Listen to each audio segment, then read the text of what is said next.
Olá, povo de Deus, tudo bem com vocês? Vamos lá, gente, mais um passo na nossa caminhada do Bible Plan, nosso plano anual de estudo da Bíblia que está firme e forte desde o dia 1º de janeiro. E não deixa a peteca cair não, além de assistir, de comentar, compartilha em nome de Jesus. Vamos lá, hoje nós estamos estudando 1 Crônicas 18 até o capítulo 20, e os primeiros 3 capítulos do livro de Esdras. O conteúdo hoje está fantástico também. Lá em 1 Crônicas, no capítulo 18, o resumo é o seguinte: ali está listada as vitórias do rei Davi. É verdade, você obtém uma leitura lá, faz uma leitura do capítulo e você percebe que ele venceu os filisteus, os amorreus, os moabitas, os edomitas, os arameus, venceu todo mundo que se levantou contra ele. Foi vitória sobre vitória, vitória em vitória, e tudo isso atribuído à mão poderosa de Deus que se manifestava na vida de Davi, que era completamente submisso ao Senhor. Era muito lindo de ver tudo isso. E diante dessa circunstância que você percebe em 1 Crônicas 18, e você vê tantos desafios na nossa vida, a gente pode se assegurar que se o Senhor é por nós, quem será contra nós? Ele venceu os filisteus, os amorreus, os moabitas, os edomitas, os arameus, e que você vença toda perseguição, todo ódio, toda inveja, toda dificuldade financeira, toda doença, que você neste dia também seja um grande vencedor, uma grande vencedora em nome de Jesus. Aí chegamos ao capítulo 19 de 1 Crônicas e você observa a derrota dos amonitas. Os amonitas quiseram montar uma estratégia e olha, o rei pediu conselho a um pessoal que aconselhou mal pra caramba. E aí o rei quis se unir aos arameus para derrotar o povo de Judá liderado por Davi.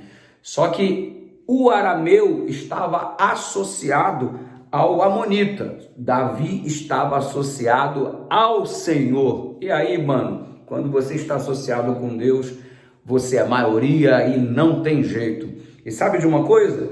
Conselhos são muito bons, mas você tem que ter sabedoria para filtrá-los, porque há muitas pessoas que se aproximam para te dar maus conselhos também, como foi mal o conselho dado pelos jovens a este rei amonita, que o fez se unir aos arameus contra o povo de Deus. Se o conselho fosse bom, mano, fica na tua, não mexe com o povo de Deus, porque mexeu com o filho de Deus, mexeu com o próprio Deus, e contra esse Deus não há quem possa resistir. Esse seria o conselho sábio.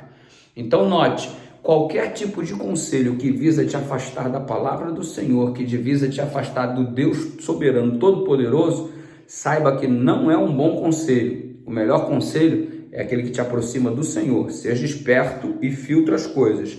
Aí chegamos em 1 Crônicas capítulo 20, onde você obtém um relato da conquista do povo de Judá sob a liderança de Davi contra Rabá, um sucesso militar fantástico, notável, descrito no capítulo 20, onde inclusive 3 gigantes foram derrotados. E aí, é claro, entramos aqui com uma pergunta super tradicional de qualquer pregador: qual é o gigante que você tem que derrotar? Lembre-se, Davi conseguiu derrotar Golias, e aqui ele consegue derrotar mais 3 gigantes, e quanto mais gigantes surgiam, mais derrotados eles eram, porque Deus era com Davi. Não tenha medo do gigante, porque muito maior é aquele que contigo está, que é o Senhor dos Exércitos.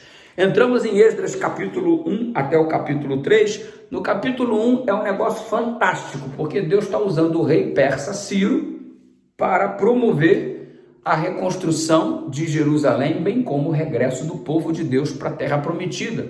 Você lembra que Jeremias havia profetizado 70 anos de escravidão e agora Deus está providenciando o retorno. Aí a pergunta é a seguinte: como é que um rei tem a ideia de apanhar uma multidão de gente que funciona como sua mão de obra barata para construir o que ele quiser, para fazer o que ele quiser, um povo submisso a ele, e despede esse povo para eles voltarem para a casa deles, para construírem o templo deles, na cidade deles, a saber, Jerusalém? Que rei faria isso? Eu vou soltar todos os escravos, que é a minha mão de obra gratuita, para que eles possam viver a vida deles.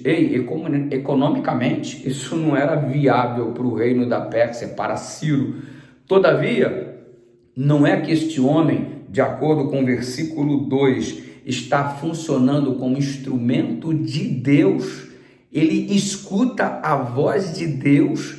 Que coisa fantástica! Arqueologicamente, inclusive em 1879, foi descoberto aquilo que a arqueologia chama de cilindro de Ciro, onde há o registro dele mandando este povo escravo em alforria voltar para sua terra para reconstruir sua cidade, etc.